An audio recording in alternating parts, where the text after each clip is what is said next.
नमस्कार।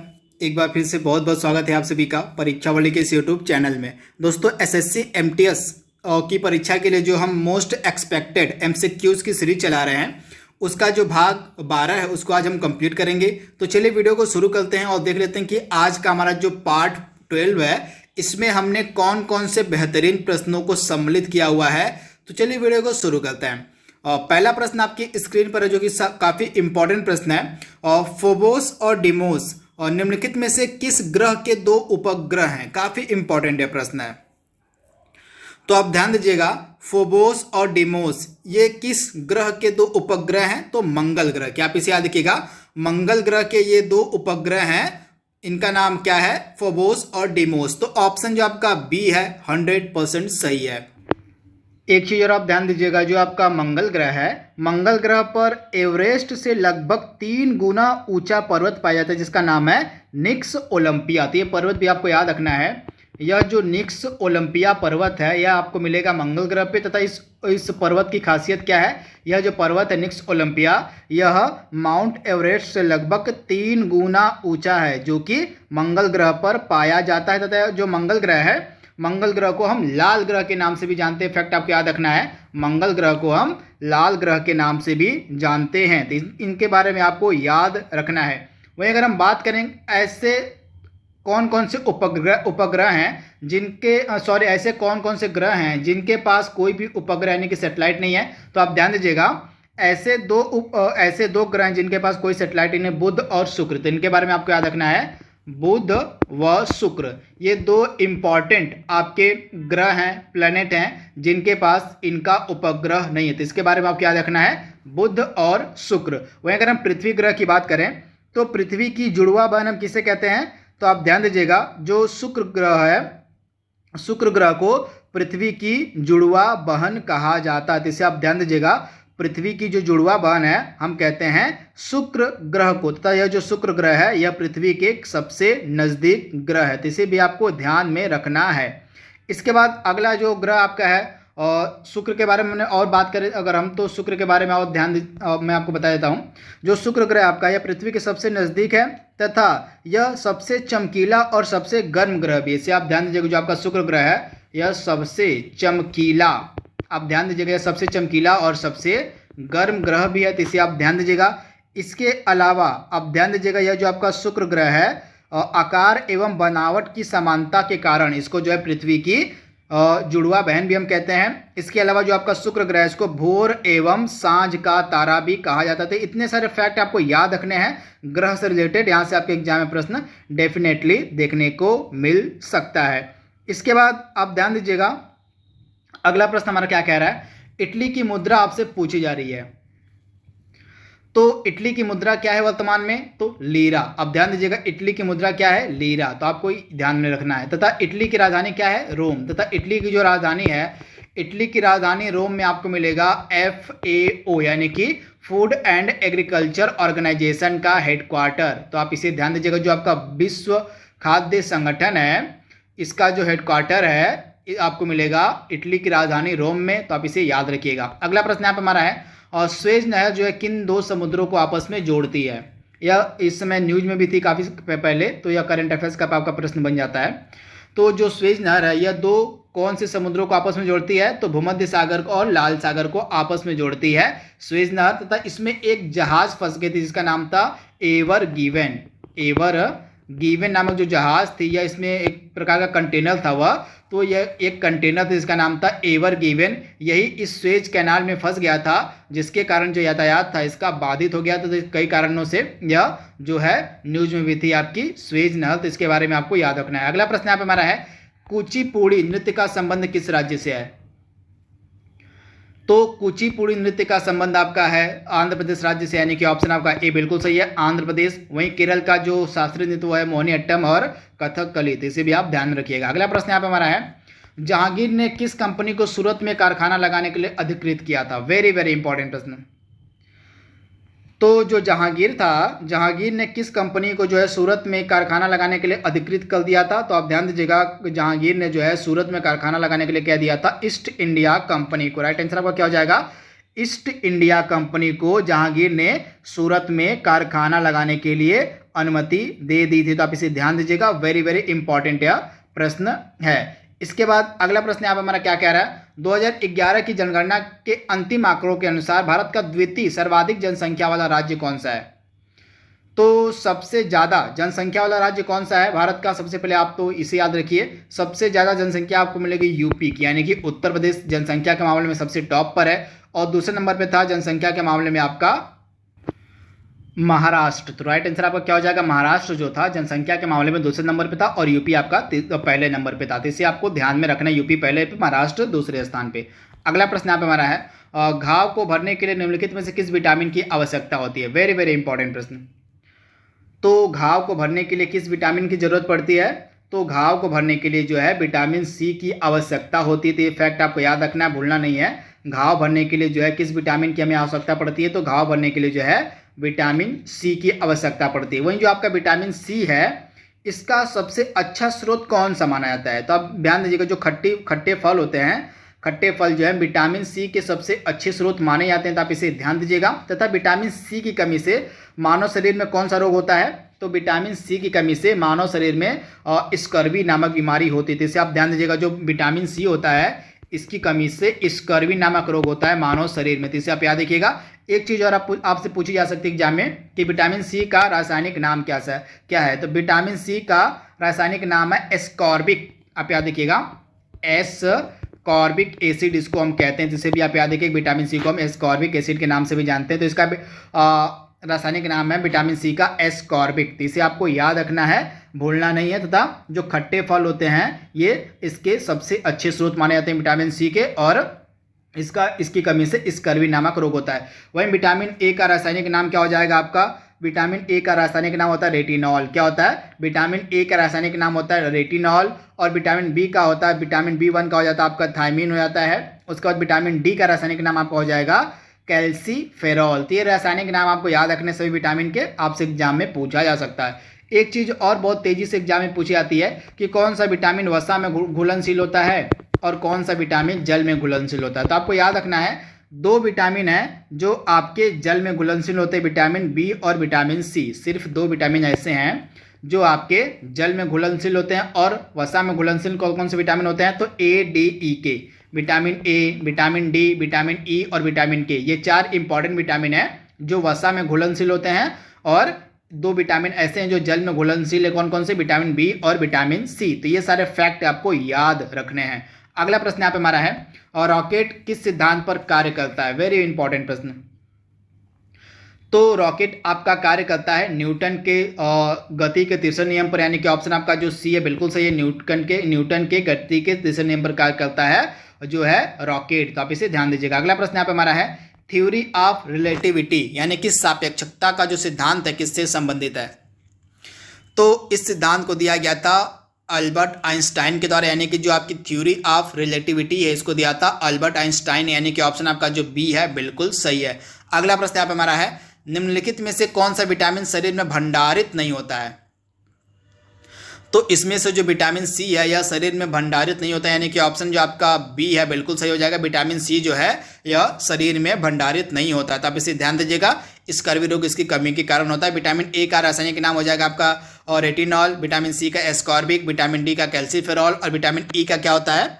तो vitamin E का आपका हो जाएगा टोकोफेरॉल। तो ये सभी चीज़ें आपको याद रखनी है। अगला प्रश्न यहाँ पे हमारा है, भोजन के वर्ग में प्रति यूनिट कैलोरी की मात्रा सर्वाधिक किसमें होती है? विटामिन में, कार्बोहाइड्रेट में, वसा में या प्रोटीन में? तो एक चीज़ आप नोट डाउन कर लीजिएगा, जो वसा होता है इसमें प्रति यूनिट कैलोरी की जो मात्रा होती है सबसे अधिक होती है, यानी कि ऑप्शन आपका जो सी है बिल्कुल सही हो जाएगा। वसा में जो है आपकी प्रति यूनिट कैलोरी की जो मात्रा होती है सबसे अधिक होती है। तो ऑप्शन आपका सी बिल्कुल सही है, वसा में। अगला प्रश्न यहाँ पे हमारा है, सेल्सियस और फ़ारेनहाइट किस तापमान पर समान दिखते हैं आपको बताना है? तो -40 डिग्री। आप ध्यान दीजिएगा, -40 डिग्री पर जो सेल्सियस और फ़ारेनहाइट होते हैं दोनों समान होते हैं। अगला प्रश्न यहाँ पे हमारा है, और नींबू में कौन सा अम्ल पाया जाता है? काफ़ी इंपॉर्टेंट प्रश्न है।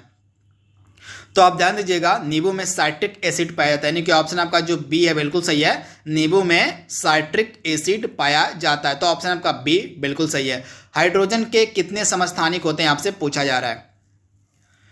तो हाइड्रोजन के टोटल 3 समस्थानिक होते हैं, तो ऑप्शन आपका जो बी है बिल्कुल सही हो जाएगा, 3 समस्थानिक। अगला प्रश्न यहाँ पे हमारा है, निम्नलिखित में से कौन सा एटम का भाग नहीं है, यानी कि अणु का कौन सा भाग नहीं इसमें से।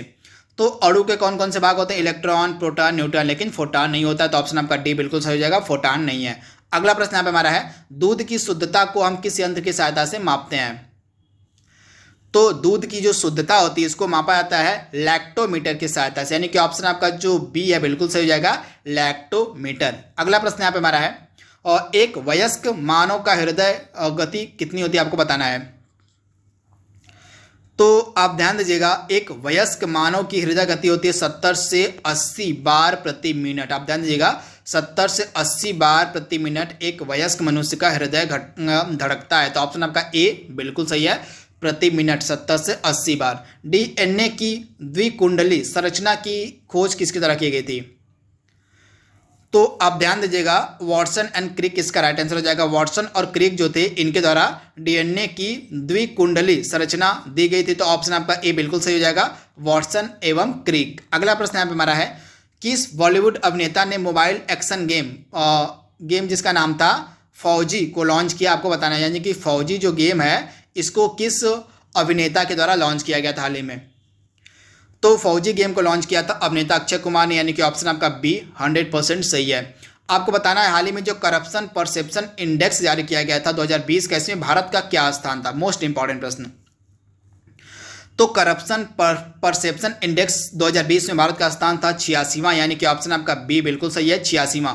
और इसमें पहले नंबर पे कंट्री आपको मिलेंगे दो, पहले नंबर पर कंट्री थे न्यूजीलैंड और डेनमार्क, इनको संयुक्त रूप से पहला स्थान दिया गया था। भारत का स्थान था 86वां और इसको जारी किया था ट्रांसपेरेंसी इंटरनेशनल नामक संस्थान ने, जिसका हेडक्वार्टर आपको मिलेगा जर्मनी के बर्लिन शहर में। तो ये फैक्ट आपको याद रखना है। अगला प्रश्न यहाँ पे हमारा है, 2021 गणतंत्र दिवस परेड में किस राज्य की झांकी को प्रथम पुरस्कार दिया गया।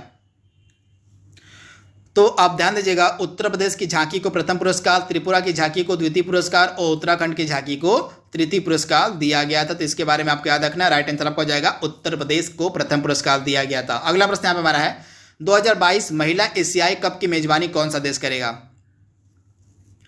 तो 2022 के महिला एशियाई कप की जो मेजबानी है की जाएगी भारत के द्वारा, यानी कि ऑप्शन आपका जो सी है बिल्कुल सही हो जाएगा। तथा 2023 के जो अगले विश्व कप होंगे, इन क्रिकेट विश्व कप, इसका आयोजन भी जो है भारत में ही किया जाएगा। तो ये सारे आयोजन आपको याद रखने हैं। 2023 का जो क्रिकेट विश्व कप है आईसीसी का, वह भी भारत में खेला जाएगा और 2022 का जो महिला एशियाई कप है यह भी भारत में खेला जाएगा। अगला प्रश्न यहाँ पे हमारा है, ग्लोबल क्लाइमेट रिस्क इंडेक्स 2021 में भारत का कौन सा स्थान है। तो मैंने यहाँ पे पूरी लिस्ट लिख दी है, इसको आप देख लीजिए एक बार। भारत का स्थान इसमें 7वां है।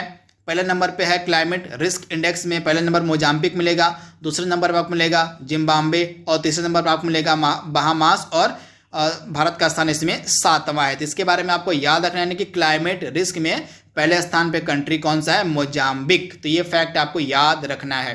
अगला प्रश्न यहाँ पे हमारा है, प्रश्न क्या कह रहा है, सड़क परिवहन मंत्रालय के द्वारा पर्यावरण को प्रदूषित करने वाले पुराने वाहनों पर कौन सा टैक्स लगाने का निर्णय लिया गया है। तो हमारा जो सड़क परिवहन मंत्रालय है यह पुराने वाहनों पर कौन सा टैक्स लगाएगा, ग्रीन टैक्स, यानी कि ऑप्शन आपका सी बिल्कुल सही है, ग्रीन टैक्स इसका राइट आंसर हो जाएगा। ये सभी करंट अफेयर्स के आपके प्रश्न 2021 के, तो इनको आपको बिल्कुल ध्यान से पढ़ना अगर आप एमटीएस की परीक्षा देने जा रहे हैं तो। अगला प्रश्न यहाँ पे हमारा है, और 2022 यानी कि 22वें एम्स की स्थापना कहाँ पर की गई। आपको बताने कि देश का हमारे 22वां जो एम्स है कहाँ पर स्थापित किया गया है। तो हमारे देश का 22वां एम्स स्थापित किया गया हरियाणा के झज्जर में, यानी कि ऑप्शन आपका ए बिल्कुल सही है, हरियाणा। अगला प्रश्न यहाँ पे हमारा है, जुडिशियल रिव्यू की व्यवस्था कहाँ से ली गई है। तो आप ध्यान दीजिएगा, जो जुडिशियल रिव्यू है इसकी व्यवस्था आपको मिलेगी भारत और यूएसए दोनों में, यानी कि ऑप्शन आपका जो डी है बिल्कुल सही है। न्यायिक पुनर्विलोकन यानी कि जुडिशियल रिव्यू की जो व्यवस्था यह भारत और यूएसए यानी कि अमेरिका दोनों में विद्यमान है। अगला प्रश्न यहाँ पे हमारा है, निम्नलिखित में से कौन भारत के संविधान के 6 मूलभूत अधिकारों में से एक नहीं है। तो आप ध्यान दीजिएगा, हमारा जो संविधान है, हमारे संविधान में 6 प्रकार के मौलिक अधिकारों का जिक्र है, जिनमें से समानता का अधिकार मौलिक अधिकार है, शोषण के विरुद्ध अधिकार मौलिक अधिकार है, धर्म की स्वतंत्रता का अधिकार मौलिक अधिकार है, लेकिन विरोध का अधिकार मौलिक अधिकार नहीं है। तो ऑप्शन आपका बी बिल्कुल सही है, विरोध का अधिकार मौलिक अधिकार नहीं है। अगला प्रश्न यहाँ पे हमारा है, महाभियोग जो है राष्ट्रपति के ऊपर किस अनुच्छेद के अंतर्गत चलाया जा सकता है। तो आप ध्यान दीजिएगा, अनुच्छेद जो आपका है अनुच्छेद 61, ये अनुच्छेद काफ़ी इंपॉर्टेंट है। अनुच्छेद जो 61 है, अनुच्छेद जो 61 है, इसका संबंध किससे है?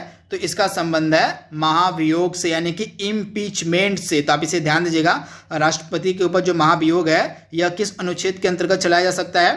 तो अनुच्छेद 61 के अंतर्गत यानी कि राष्ट्रपति के ऊपर जो है महाभियोग चलाया जा सकता है। तो ये आर्टिकल आपको याद रखना है, article 61 very very important article है। अगला प्रश्न यहाँ पे हमारा है, और भारतीय रेलवे नेटवर्क पर सबसे लंबी मालगाड़ी का संचालन किया गया। आपको इस मालगाड़ी का नाम बताना है कि इस मालगाड़ी का क्या नाम है। तो भारतीय रेलवे का जो नेटवर्क है इस पर अब तक की सबसे लंबी मालगाड़ी चलाई गई, इस मालगाड़ी का नाम है वासुकी, यानी कि ऑप्शन आपका जो बी है बिल्कुल सही, आप इसे ध्यान दीजिएगा, वासुकी इसका नाम है। तो ऑप्शन बी आपको याद रखना है। और IDFC फर्स्ट बैंक के ब्रांड एम्बेसडर कौन बनाए गए थे, पहले आपको बताना है। तो IDFC फर्स्ट बैंक के पहले ब्रांड एम्बेसडर बनाए गए थे अमिताभ बच्चन, यानी कि ऑप्शन आपका ए बिल्कुल सही है, अमिताभ बच्चन। अगला प्रश्न यहाँ पे हमारा है, भीमबेटका रॉक शेल्टर्स किस लिए, अब तो मैंने बता दिया यहाँ पे। तो भीमबेटका की जो गुफाएं क्यों फेमस हैं? तो ये जो है आपकी पूरा पाषाणकालीन जो ये गुफाएं हैं, इनमें जो है गुफाओं के शैलचित्र, यानी कि इनमें जो है आपके प्राचीन काल के जो शैलचित्र हैं इसमें विद्यमान है, तो इसी कारण से ये फेमस है आपकी भीमबेटका की गुफाएं। तो इसे आप क्या देखिएगा, आपकी जो भीमबेटका की गुफाएं हैं ये आपको मिलेंगी कहाँ पे? तो मध्य प्रदेश के रायसेन में। इसको आपको याद रखना है, मध्य प्रदेश के रायसेन में आपको मिलेंगी भीमबेटका की गुफाएं। तथा ये क्यों फेमस हैं? तो ये जो भीमबेटका की गुफाएं हैं ये किस काल की? ये काल आपसे पूछा, पूरा पाषाण काल की। आप याद देखिएगा, पूरा पाषाण काल की, जैसे कि मैंने आपको बताया था, पूरा पाषाण काल से संबंधित ये भीमबेटका की गुफाएं। तथा ये क्यों फेमस हैं? तो ये चित्रित गुफाएं हैं तथा ये जो है मध्य प्रदेश के रायसेन जिले में पड़ती हैं। अगला प्रश्न यहाँ पे हमारा है, विशाल स्नानागार ग्रेट बाथ कहाँ मिला, आपको बताना है। तो ग्रेट बाथ आपका कहाँ पे मिला था? तो मोहनजोदड़ो में, यानी कि सिंधु घाटी सभ्यता का काफ़ी फेमस नगर था मोहनजोदड़ो, यहीं से मिला था जो है अब विशाल स्नानागार। इसके अलावा जो मोहनजोदड़ो से यहाँ से क्या मिला था? और तो मोहनजोदड़ो से और मिला था आपका जिसका नाम है अन्न कोठार। तो आप इसे ध्यान दीजिएगा, अन्न कोठार भी आपका मोहनजोदड़ो से मिला था। तथा जो आपका मोहनजोदड़ो इसको हम कहते हैं मृतकों का टीला। तो आप ध्यान दीजिएगा, जो मोहनजोदड़ो है इसको हम मृतकों का टीला भी कहते हैं। इसके अलावा एक नृत्य करती मतलब एक कांस्य निर्मित जो नर्तकी की मूर्ति थी, आप ध्यान दीजिएगा, एक नर्तकी की मूर्ति जो कि कांस्य की निर्मित थी, कांस्य की बनी हुई एक नर्तकी की जो मूर्ति थी वह भी मोहनजोदड़ो से ही प्राप्त हुई थी। तो ये सारे फैक्ट आपको याद रखने हैं। तो दोस्तों आज का हमारा जो मोस्ट एक्सपेक्टेड MCQs की सीरीज थी 12, उसको हमने यहाँ पे कंप्लीट कर लिया है। इसके अगले भाग को हम जल्दी अपलोड करेंगे। तब तक के लिए thank you, thanks for watching, thank you.